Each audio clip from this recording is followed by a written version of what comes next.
Assalamualaikum warahmatullahi wabarakatuh. Hai teman-teman semuanya.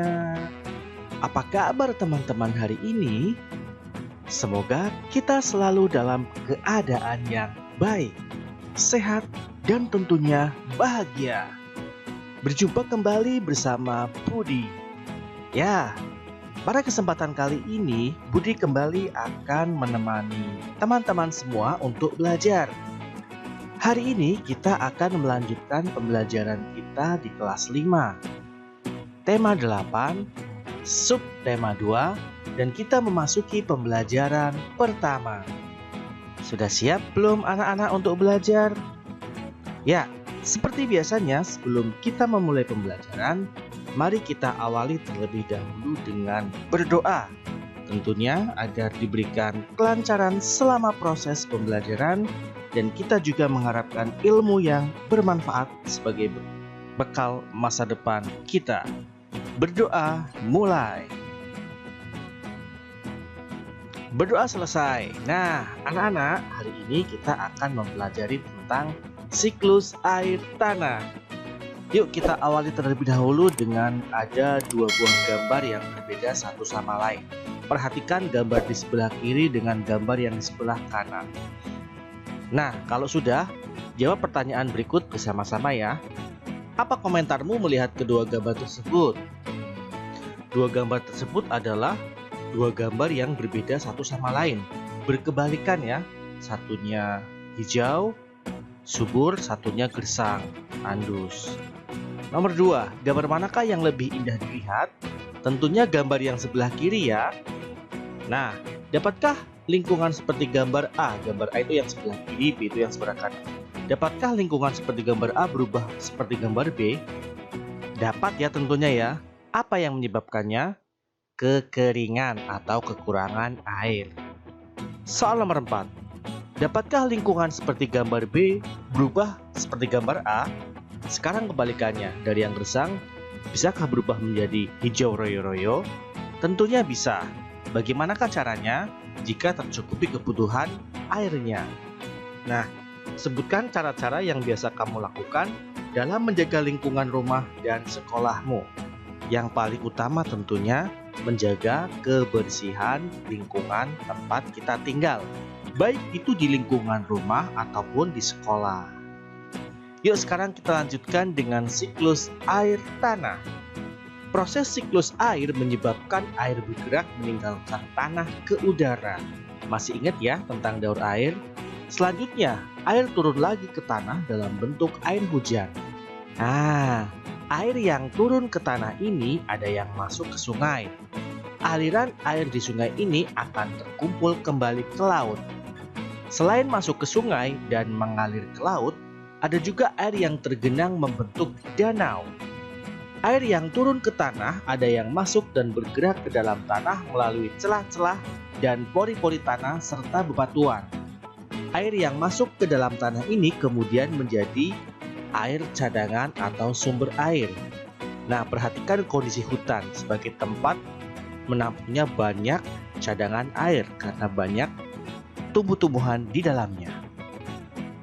Air cadangan akan selalu ada apabila daerah resapan air selalu tersedia. Daerah resapan air terdapat di hutan-hutan. Tumbuhan hutan mampu memperkukuh struktur tanah. Saat hujan turun, air tidak langsung hanyut, tapi air akan terserap dan tersimpan di dalam tanah. Air yang tersimpan dalam tanah akan menjadi air tanah. Air akan lebih mudah meresap jika terdapat banyak tumbuhan. Air yang meresap akan diserap oleh akar tumbuhan tersebut. Adanya air dan akar di dalam tanah menyebabkan struktur tanah menjadi kokoh dan tidak mudah longsor. Nah, menyimak uraian tersebut dapat disimpulkan bahwa keberadaan hutan sangat penting. Hutan berperan dalam penyimpanan air. Oleh karena itu, kita harus senantiasa menjaga kelestarian hutan. Saat ini, hutan banyak yang gundul akibat penebangan liar. Selain penebangan, hutan dapat rusak akibat pembakaran. Pepohonan di hutan, ditebang, dibakar, apapun itu alasannya, seperti untuk membuka lahan pertanian, rumahan, atau industri. Kegiatan-kegiatan ini dapat mengurangi kemampuan tanah dalam menyimpan air. Akibatnya, pada saat hujan terjadi banjir dan pada saat kemarau, banyak daerah yang mengalami kekeringan.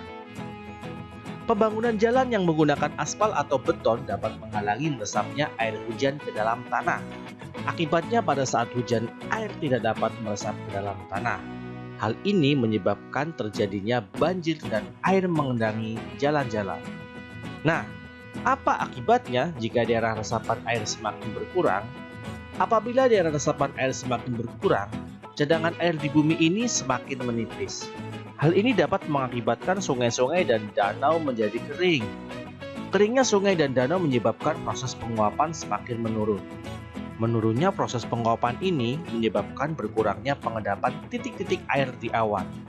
Keadaan ini tentu mengurangi terjadinya hujan. Nah, ayo sekarang kita coba untuk mempelajari 3 peristiwa penting yang terdapat dalam bacaan siklus air tanah. Peristiwa yang pertama, air bergerak meninggalkan tanah ke udara dan air turun lagi ke tanah dalam bentuk air hujan. Itu peristiwa yang pertama. Peristiwa yang kedua, air cadangan akan selalu ada apabila daerah resapan air selalu tersedia. Kemudian, peristiwa ketiga pada bacaan siklus air tanah adalah keberadaan hutan yang sangat penting karena hutan berperan dalam penyimpanan air. Itulah ketiga peristiwa yang terdapat dalam bacaan siklus air tanah.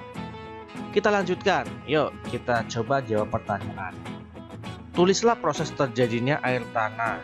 Ini lumayan panjang.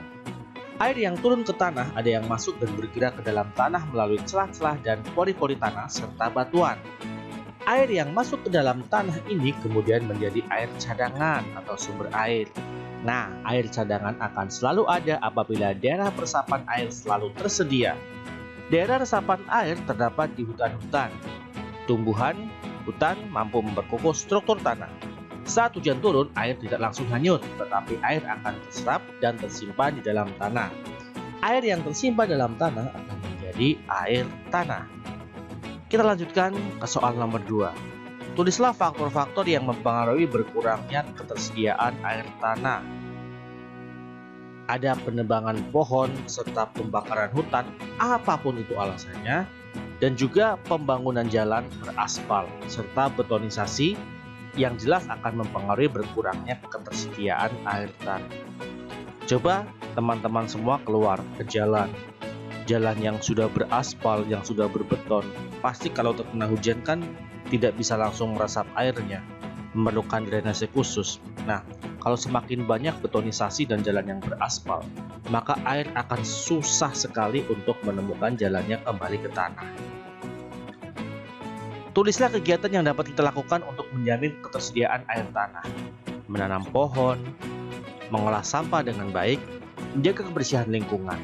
Menanam pohon di hutan yang sudah gundul itu disebut dengan reboisasi. Nah, kita bisa melakukan hal kecil untuk menjamin ketersediaan air bersih di lingkungan kita dengan cara satu orang wajib menanam 1 pohon di daerah sekitar rumah kita masing-masing. Nah, mengolah sampah dengan baik juga akan sangat mempengaruhi ketersediaan air bersih. Karena apa? Kalau sampah tidak dikelola dengan baik akan menimbulkan yang namanya limbah.